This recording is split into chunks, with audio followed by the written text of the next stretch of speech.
গোসল ফরজ হয়ে গেল। আপনার ছেলে বিয়ে করতে যাবে, এক সপ্তাহ পরে সুন্দরী নারী এনে রাত কাটাবে, ও ঘুম থেকে উঠে তো কাজ করতে চলে যাবে, ও তো গোসলের ফরজটা আজও পর্যন্ত জানে না। আপনি বাপ হিসাবে এখনো চুপচাপ আছেন, ওটা ওকে শেখানোর চেষ্টা করছেন না। এই নাপাক উম্মতের আল্লাহ নবী কখনো ভালোবাসে না। আল্লাহ পাক, রাসূলও পাক, কাবা শরীফও পাক, মসজিদও পাক, আল্লাহর পৃথিবীর সমস্ত জমিনটাও পাক, আর জান্নাতে যারা যাবে তারা সবাই পাক। তুমি এখনো পর্যন্ত গোসল শিখুনি। গোসলখানায় ঢুকে কেয়া হালাল সাবান মাথা থেকে পা পর্যন্ত পুরো সাবান শেষ করে দিয়েছে। 6টা শ্যাম্পুর পাতা মেখেছে, চোখ এরকম লাল হয়ে গেছে যখন বার হচ্ছে গোসলখানা থেকে। পবিত্র হয়েছে তো? এই হয়েছে? অন্তত আজকের গোসলটা শিখে যাও মুসলমান। ওই নাপাক অবস্থায় যদি তুমি কবরে চলে যাও, আল্লাহ তোমার নাপাক লাশটা কোনোদিন নেবে না। কারণ দুনিয়ায় যখন এসেছিলে পাক পবিত্র করেই তোমাকে পাঠানো হয়েছে। কথা মনে থাকবে বাবা। আম্মা জান আয়েশা সিদ্দিকা রাদিয়াল্লাহু তাআলা আনহা তিনি বলছেন, নবীজি যখন গোসল ফরজ হয়ে যেত, গোসল ফরজটা শিখছেন, শুনছেন আপনারা? এটা আমল করবেন যুবকেরা, যারা বিয়ে করেছেন অথবা আগামীতে করবেন, শুনে রাখো, কাজে লাগবে। নবীজির স্ত্রী আম্মা জান আয়েশা সিদ্দিকা রাদিয়াল্লাহু তাআলা আনহা তিনি বলছেন, নবীজির যখন গোসল ফরজ হয়ে যেত, একটা বেটা ছেলের কোন কোন কারণে গোসল ফরজ হয়? 1 নম্বর, স্বামী স্ত্রী শারীরিক সম্পর্ক করলে গোসল ফরজ হয়। 2 নম্বর, বেটা ছেলের যদি নাইট ফলস হয় কিংবা স্বপ্ন দোষ হয়, গোসল তখন তার উপরে ফরজ হয়ে যায়। আর একটা মেয়ে ছেলের উপরে 3 থেকে 4টে কারণে গোসল ফরজ হয়। 1 নম্বর, মেয়ে ছেলের মেন্স থেকে যখন নাপাক থেকে পাক হলো তখন তার উপরে গোসল ফরজ হবে। 2 নম্বর, মেয়ে ছেলেটা যখন বাচ্চা হবে, বাচ্চা হওয়ার পরে নাপাক রক্ত যখন বন্ধ হবে তারপরে তার উপরে গোসল ফরজ হবে। 3 নম্বর, স্বামী স্ত্রীর সঙ্গে শারীরিক সম্পর্ক করলে তখন তার উপরে গোসলটা ফরজ হয়ে যাবে। আল্লাহর নবী সাল্লাল্লাহু আলাইহি সাল্লামের স্ত্রী আম্মা জান আয়েশা সিদ্দিকা রাদিয়াল্লাহু তাআলা আনহা তিনি বলছেন, নবীজি যখন গোসল ফরজ হয়ে যেত, প্রথমে তিনি হাত দুটো কবজি পর্যন্ত ধুয়ে নিতেন, তারপরে নাপাক অংশটা যেখানে শরীরে নাপাক লেগে আছে ওই জায়গাটা ভালো করে পানি দিয়ে ধুয়ে নিতেন। এরপরে নবীজি সাল্লাল্লাহু আলাইহি সাল্লাম ওযুর মতো ওযু করে নিতেন, কিন্তু পাটা ধুইতেন না।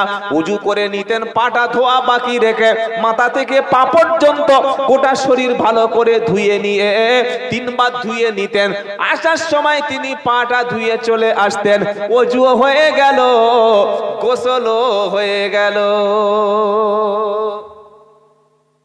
আচ্ছা, এই রকম যেটা বললাম এই সিস্টেমে গোসল করেছেন আজকের কে কে? হাত তুলুন তো দেখি, সোনার চাঁদেরা হাতগুলো দেখি বাবা।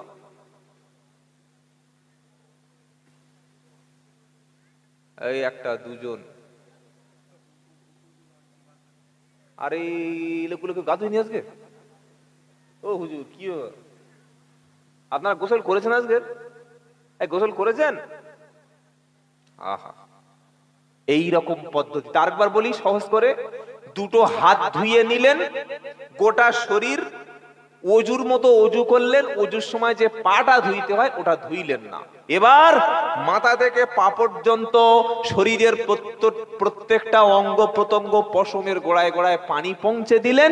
উঠে আসার সময় পাটা ধুয়ে চলে আসলেন। ওযুও হয়ে গেল, গোসলও হয়ে গেল। আর ওযু এবং গোসল হয়ে গেল, ওই অবস্থায় কোরআন পড়ুন, ওই অবস্থায় নামাজ পড়ুন, ওই অবস্থায় মসজিদে যান, ওই অবস্থায় কবর জিয়ারত করুন, ওই অবস্থায় দরুদ শরীফ পড়ুন, ওই অবস্থায় ভালো কাজ করুন। তখন আল্লাহ তাআলা আপনার চরিত্রটা পাল্টে দেবে।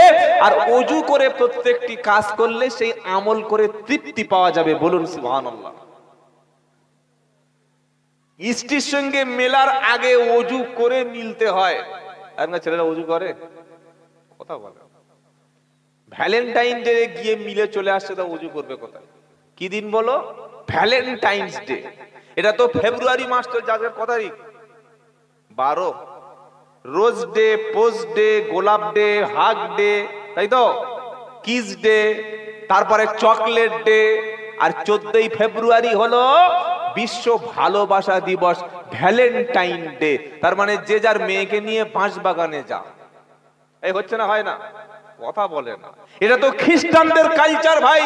তারা চায় মুসলমানের ছেলেরা বিয়ে না করে বিয়ের আগে বাপ হোক। তারা খ্রিস্টানেরা চায় মুসলমানের মেয়েরা বিয়ে করার আগে মা হয়ে চলে যাক। তাই মুসলমান যুবকদের হাতে বলে দিয়েছে আজকের কিস ডে, আজকের প্রপোজ ডে, আজকের গোলাপ ডে, আজকের এটাই ডে। শেষে 14ই ফেব্রুয়ারি বিশ্ব ভালোবাসা দিবস। ওদিন একটা ছেলে একটা মেয়েকে কত ভালোবাসা করতে পারে সেটা প্রমাণ করাতে হবে। প্রথমে শুরু হলো প্রপোজ ডে দিয়ে, আর শেষে শুরু হলো ফার্মেসি ডে দিয়ে, মেডিকেল ডে দিয়ে।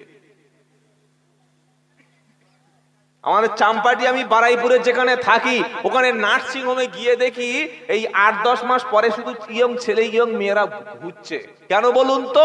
যারা এই ভালোবাসা দিবসের নাম করে নারীদের সর্বনাশ করেছে, ইজ্জত নষ্ট করেছে, সেদিন তারা ওদিন গিয়ে টাকা দিয়ে বাচ্চা খালাস করছে। কিছু বুঝতে পেরেছেন না পারেন নাই? আমি আব্দুল্লাহ জুবায়ের বলছি ভাই, যাদের বাড়ি বোন আছে, যাদের বাড়িতে মেয়ে আছে, 14ই ফেব্রুয়ারি পায়ে দড়ি দিয়ে খুঁটিতে বেঁধে রাখবে। মনে থাকবে? এই মনে থাকবে? ওরা ওদিন বলবে আজকের কলেজে যাব, আজকের হাই স্কুলে ক্লাস করব, আজকের টিউশনি একটা ক্লাস বেশি আছে। ও ক্লাসের নাম করে কোন ক্লাস করবে আপনি ধরতে পারবেন না। আল্লাহ জাতিকে জেনার হাত থেকে হেফাজত করুন। জোরে বলুন আল্লাহুম্মা আমিন। জাতি জেনার মধ্যে লিপ্ত। এই যুবকদেরকে বিয়ে না দেওয়ার কারণ সবচাইতে বড় কাজ হচ্ছে জেনা। বিয়ে দেয় না বাপ। ছেলের ক্ষুধা লাগলে খেতে দিচ্ছেন, পোশাক ছিঁড়ে যাচ্ছে পোশাক পরতে দিচ্ছেন, ঘুম লাগছে ঘুমোতে দিচ্ছেন, হাত খরচের টাকা দিচ্ছেন। 28 বছরের ছেলের চোখ ঢুকে গেছে, বুঝতে পারছো না? আল্লাহর নবী বলছে, এ যুবক, তোমার ক্ষমতা থাকলে বিয়ে করো। কে বলছেন?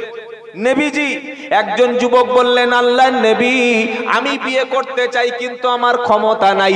নবীজি বললেন, তোমার কি ঘর আছে? তিনি বললেন, হ্যাঁ। আল্লাহ নবীজি সাল্লাল্লাহু আলাইহি সাল্লাম বললেন, তুমি কি কাজ করো?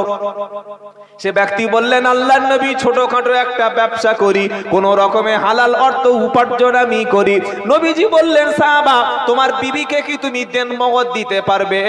তোমার স্ত্রীকে তুমি কি মোহরানা দিতে পারবে? ওই সাহাবা বললেন, আল্লাহর নবী, মোহর আনা দেওয়ার মতো আমার কোনো ক্ষমতা নাই। নবীজি বললেন, স্বর্ণের কোনো অলংকার আছে? সাহাবা বললেন, নাই। নবীজি বললেন, সাহাবা, রূপ তোমার স্ত্রীকে দেনমোহর দেওয়ার মতো কোনো ক্ষমতা আছে? সেই সাহাবা বললেন, নাই। আমার নবীজি বললেন, সাহাবা, তোমার কি কোরআন শরীফের কোনো আয়াত মুখস্থ নাই? সাহাবা বললেন, হ্যাঁ। আমার নবীজি বললেন, সাহাবা, তুমি একজন স্ত্রীকে বিয়ে করো, বিয়ে করার পরে তুমি তাকে যতটুকু কোরআন জানো অতটুকু কোরআন তাকে শিখিয়ে দাও। এই কোরআনটাকে শেখানো দেনমোহর হিসাবে দিয়ে হালাল পদ্ধতিতে বিয়ে করো। জেনা ব্যভিচারের হাত থেকে সমাজ বেঁচে যাবে। মুসলমানের বিয়ের মতো সহজ বিয়ে কোনো ধর্মে নাই। মুসলমানের বিয়ে 1 টাকা খরচ নাই। আপনারা কি বলছেন বলেন? বিয়ের মধ্যে আমি 14 থেকে 15টা হারাম কাজ দেখাবো, শুনলে আপনার কান থেকে ঝাল বার হবে। নাম্বার 1, শরিয়ত বিরোধী কাজ। ছেলে মেয়ে দেখতে যাওয়ার নাম করে 6টা বন্ধু জুটিয়ে নিয়ে যাবে। বিয়ে করবে তো খোকন, বিয়ে করবে তো ছোটন, বিয়ে করবে তো রাজ। তাই এতজন গেছে কি করতে বাবা? 6 জন। 3টে বাইকে 6 জন গেছে। ও মুখে ঘোমটা দিয়ে বসে আছে যেন ভাসুর। আর বন্ধুকে বলছে, দেখ না মালটা, দেখ না, ছবি তো। বিয়ে তুই করবি, ওদের কি করতে নিয়ে গেছিস? হ্যাঁ, গরু দেখতে নিয়ে গেছে, গরুর ঠ্যাং দেখবে? গরু মদ্য কি মেয়ের লেজ তুলে দেখবে নাকি? না দাঁত দেখবে গরুটার? রে ভাই, হারাম, জায়েজ নয়। যে বিয়ে করবে সেই যাবে, তার বাপও যাবে না। কারণ এই বাপটাও পছন্দ হলে সে তো বিয়ে করতে পারে। পারে না? পারে না? এখন হাসছে হা করে, এখন দুজনেই তো কাস্টমার। জায়েজ নয়। ছেলে একা যাবে। বিয়ে করার আগে আল্লাহর নবী বলছেন, দেখে নাও। কি দেখবেন? নারীদের মধ্যে 4টে জিনিস সাধারণ পুরুষ দেখে। হাদিস বুখারী মুসলিম। তুনকাহুল মারআতু লিআরবাইনা লিমালিহা ওয়ালি হাসাবিহা ওয়ালি জামালিহা ওয়ালি দীনিহা ফাজবুরু বিজাতিদ্দিন। আল্লাহর নবী বললেন পুরুষ যখন বিয়ে করে সাধারণ চারটি জিনিস দেখে। এক নম্বর লিমালিহা, প্রথম দেখে মেয়েটার বাপের কি মাল আছে, জেসিবি আছে কিনা, রেশনের ডিলার কিনা, পঞ্চায়েত সদস্য কিনা, বড় কোটিপতির মালিক কিনা। মাল যদি পেয়ে যায়